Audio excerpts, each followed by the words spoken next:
Ecclesiastes, chapter 1. The words of the teacher, son of David, king in Jerusalem. Meaningless, meaningless, says the teacher, utterly meaningless. Everything is meaningless.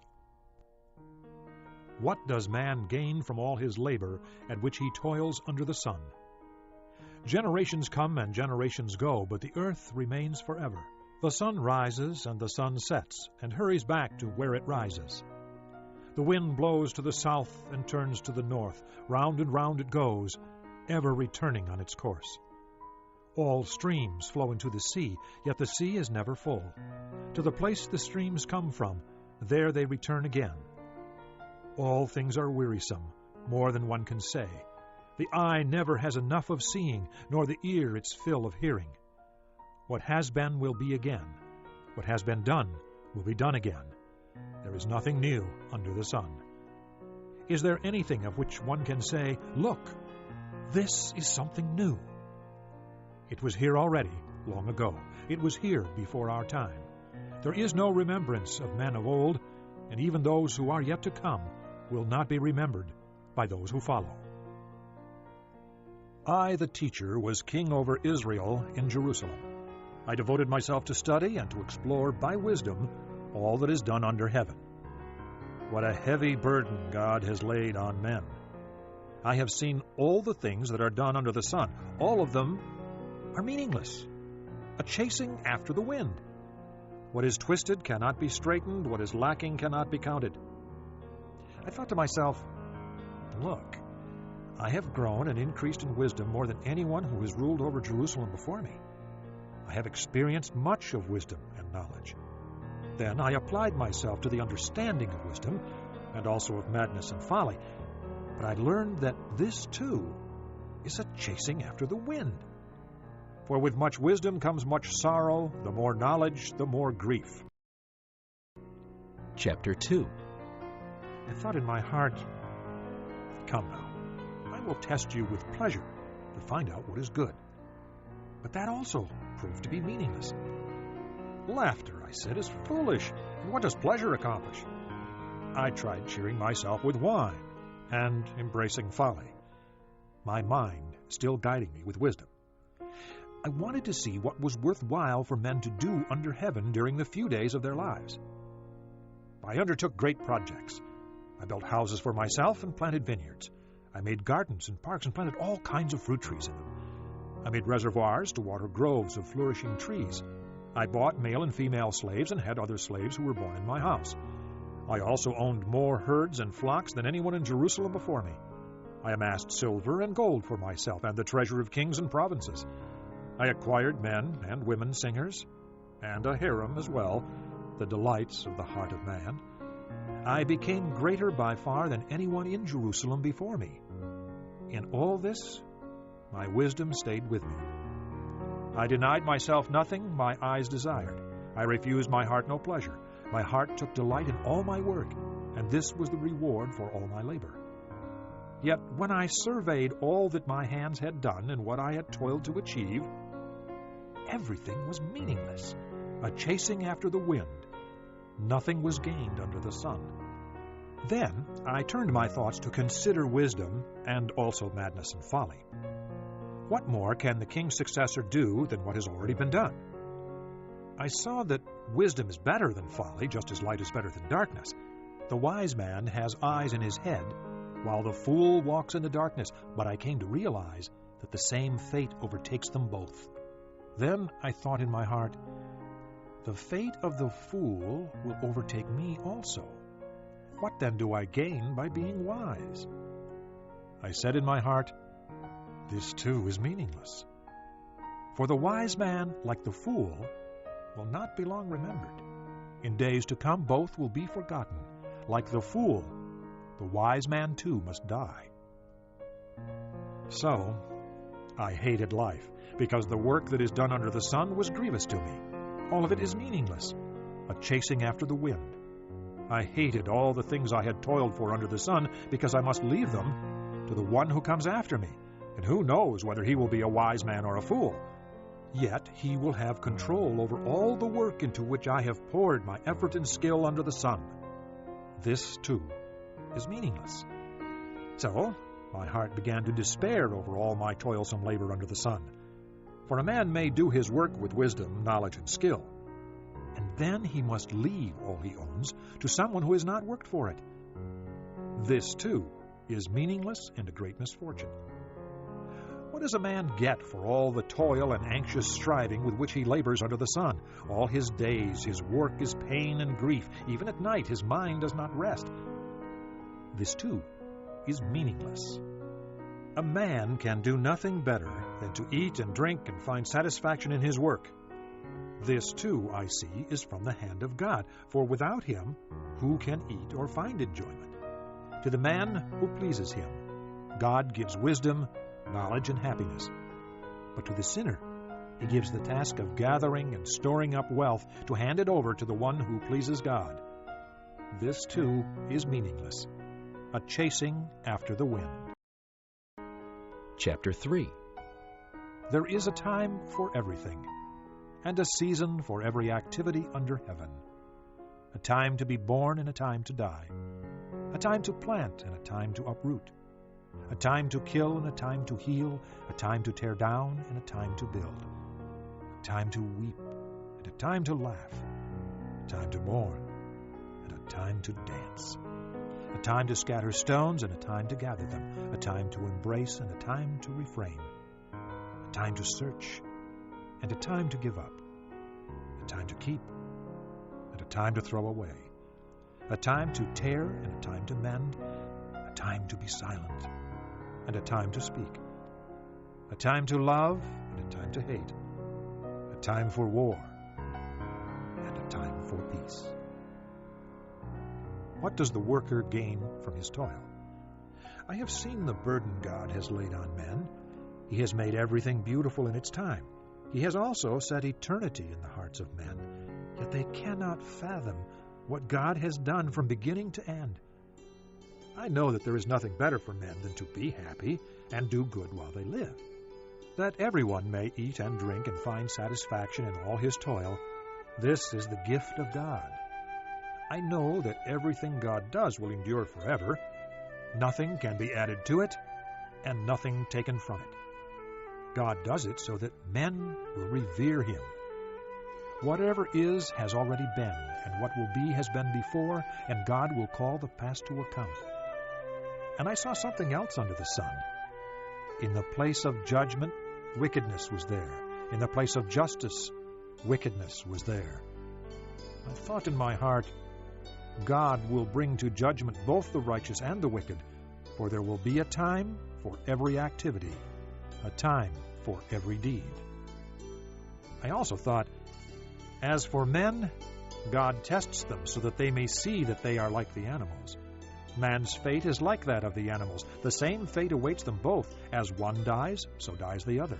All have the same breath. Man has no advantage over the animal. Everything is meaningless. All go to the same place. All come from dust, and to dust all return. Who knows if the spirit of man rises upward, and if the spirit of the animal goes down into the earth? So I saw that there is nothing better for a man than to enjoy his work, because that is his lot. For who can bring him to see what will happen after him? Chapter 4. Again, I looked and saw all the oppression that was taking place under the sun. I saw the tears of the oppressed, and they have no comforter. Power was on the side of their oppressors, and they have no comforter. And I declared that the dead, who had already died, are happier than the living, who are still alive. But better than both is he who has not yet been, who has not seen the evil that is done under the sun. And I saw that all labor and all achievement spring from man's envy of his neighbor. This, too, is meaningless.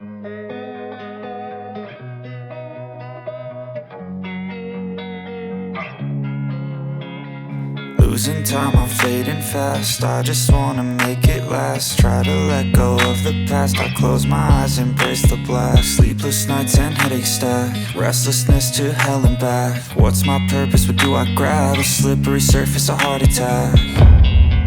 And sometimes you just gotta believe There's something that'll give you relief. There's something that'll have what you need, what you need.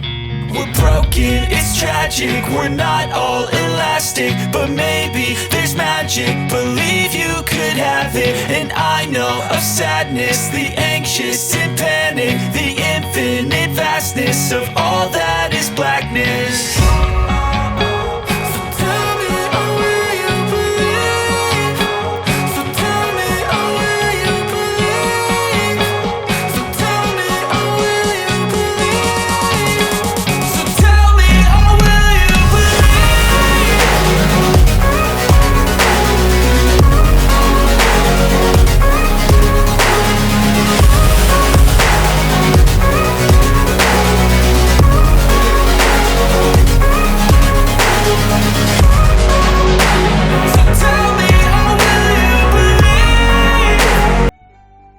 Guard your steps when you go to the house of God.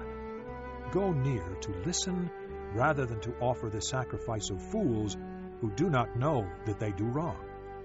Do not be quick with your mouth, do not be hasty in your heart to utter anything before God.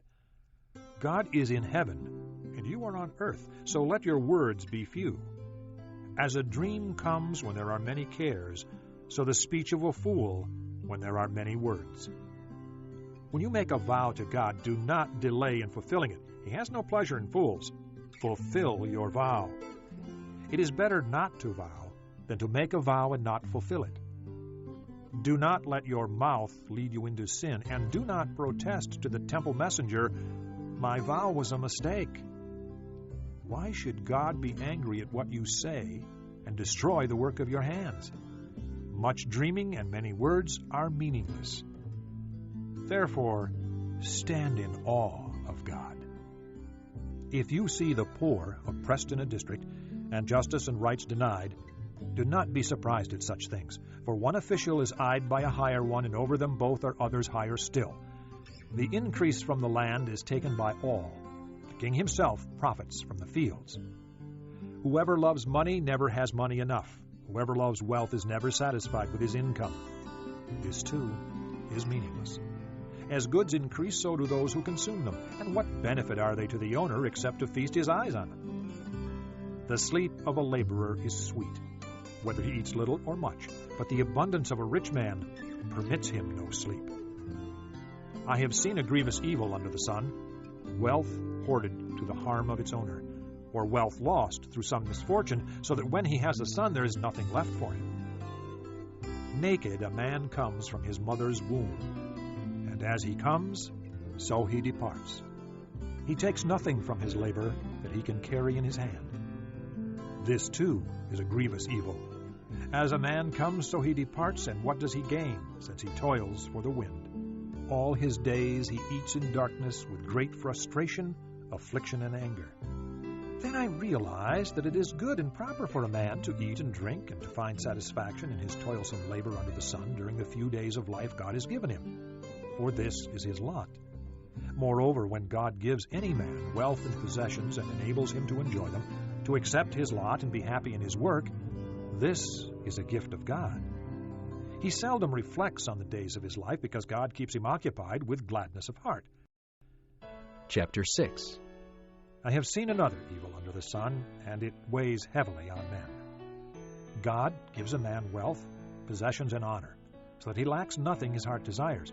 But God does not enable him to enjoy them, and a stranger enjoys them instead. This is meaningless, a grievous evil. A man may have 100 children and live many years, yet no matter how long he lives, if he cannot enjoy his prosperity and does not receive proper burial, I say that a stillborn child is better off than he.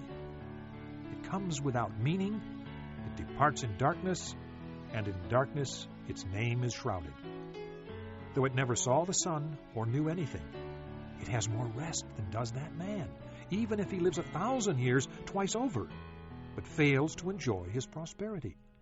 Do not all go to the same place?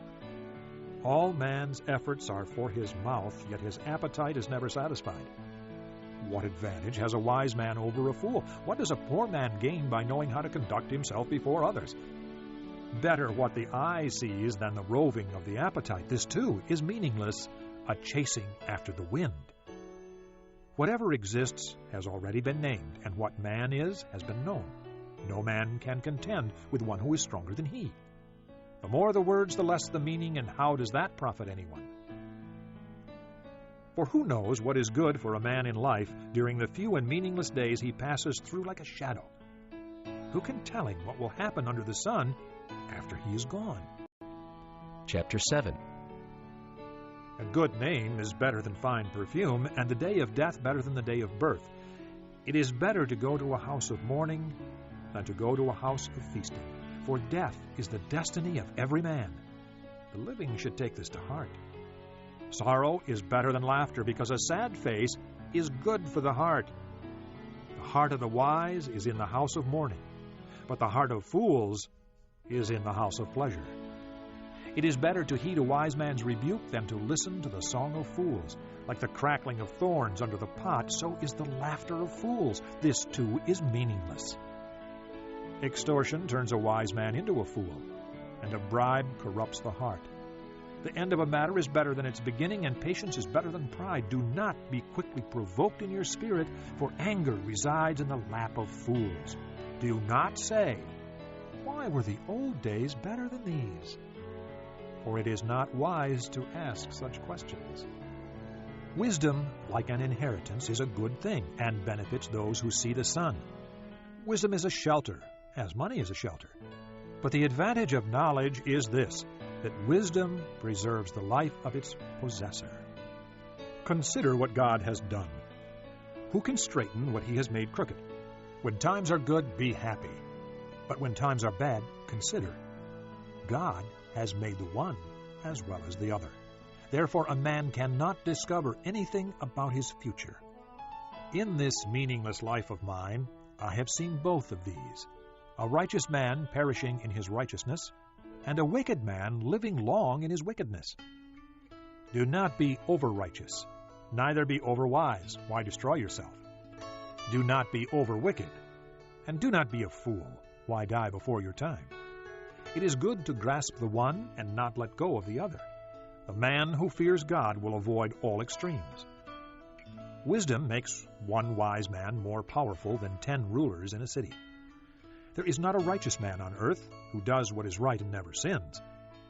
Do not pay attention to every word people say, or you may hear your servant cursing you, for you know in your heart that many times you yourself have cursed others.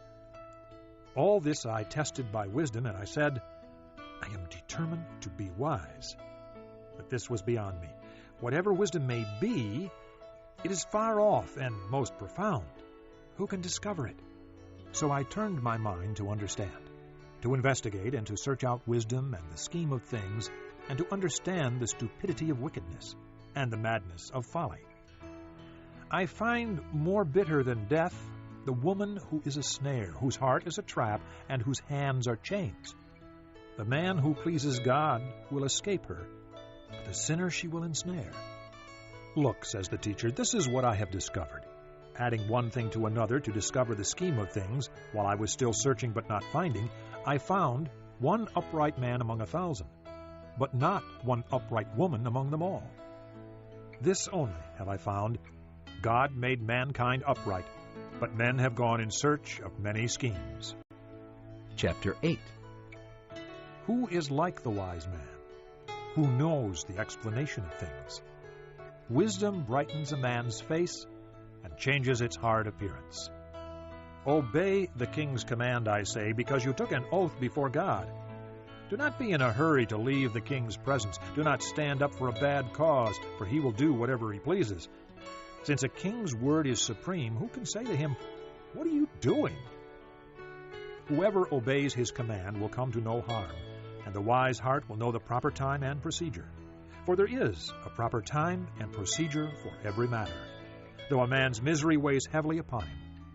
Since no man knows the future, who can tell him what is to come? No man has power over the wind to contain it, so no one has power over the day of his death. As no one is discharged in time of war, so wickedness will not release those who practice it. All this I saw as I applied my mind to everything done under the sun. There is a time when a man lords it over others to his own hurt.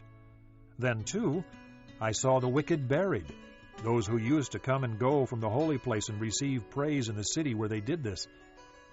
This, too, is meaningless. When the sentence for a crime is not quickly carried out, the hearts of the people are filled with schemes to do wrong.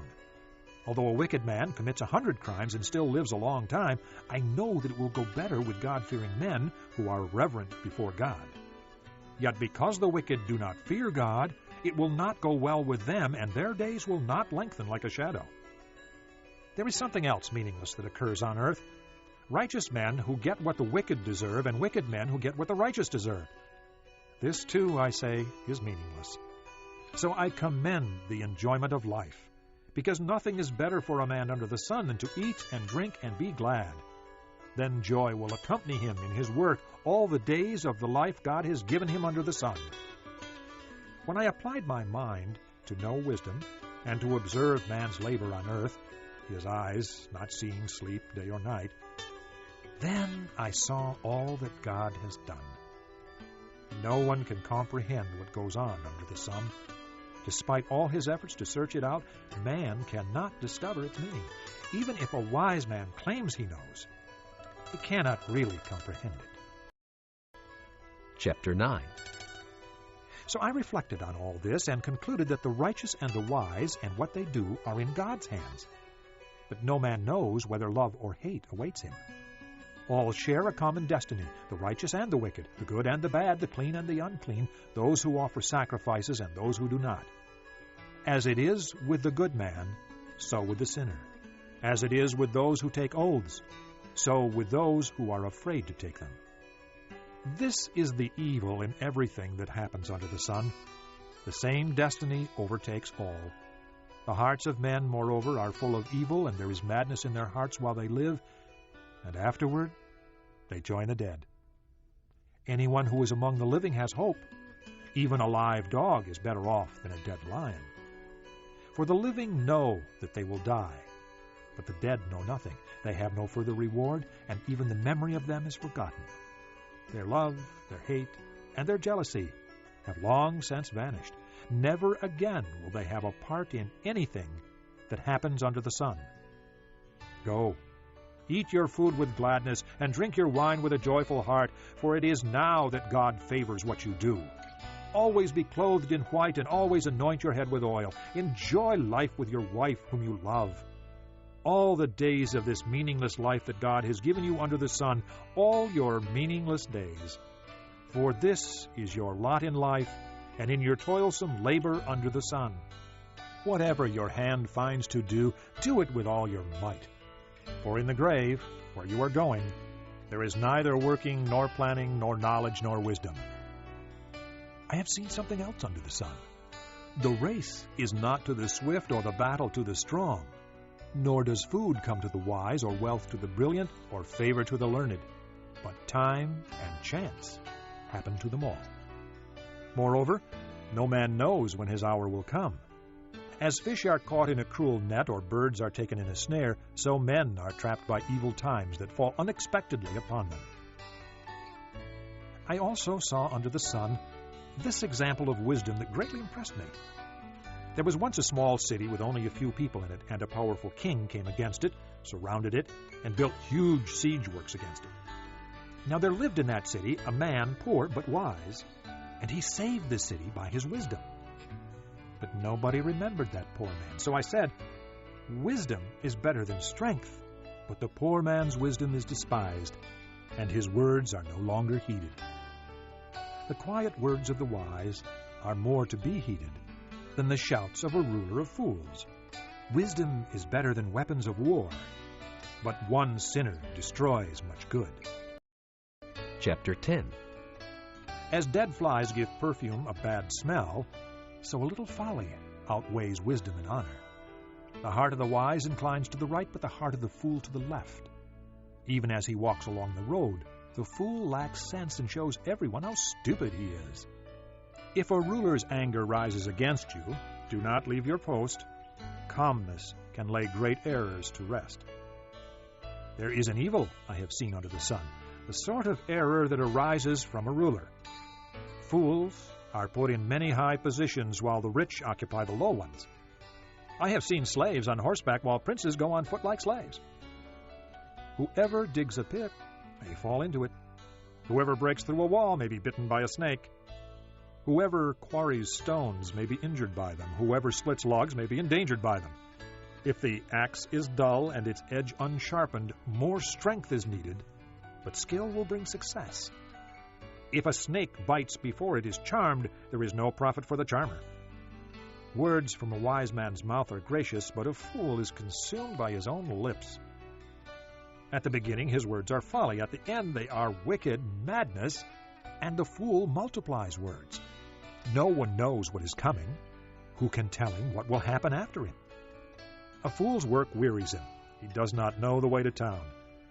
Woe to you, O land, whose king was a servant and whose princes feast in the morning. Blessed are you, O land, whose king is of noble birth and whose princes eat at a proper time, for strength and not for drunkenness. If a man is lazy, the rafters sag. If his hands are idle, the house leaks. A feast is made for laughter, and wine makes life merry, but money is the answer for everything. Do not revile the king even in your thoughts, or curse the rich in your bedroom, because a bird of the air may carry your words, and a bird on the wing may report what you say. Chapter 11. Cast your bread upon the waters, for after many days you will find it again. Give portions to 7, yes, to 8, for you do not know what disaster may come upon the land. If clouds are full of water, they pour rain upon the earth. Whether a tree falls to the south or to the north, in the place where it falls, there will it lie. Whoever watches the wind will not plant. Whoever looks at the clouds will not reap. As you do not know the path of the wind or how the body is formed in a mother's womb, so you cannot understand the work of God, the maker of all things. Sow your seed in the morning, and at evening let not your hands be idle, for you do not know which will succeed, whether this or that, or whether both will do equally well.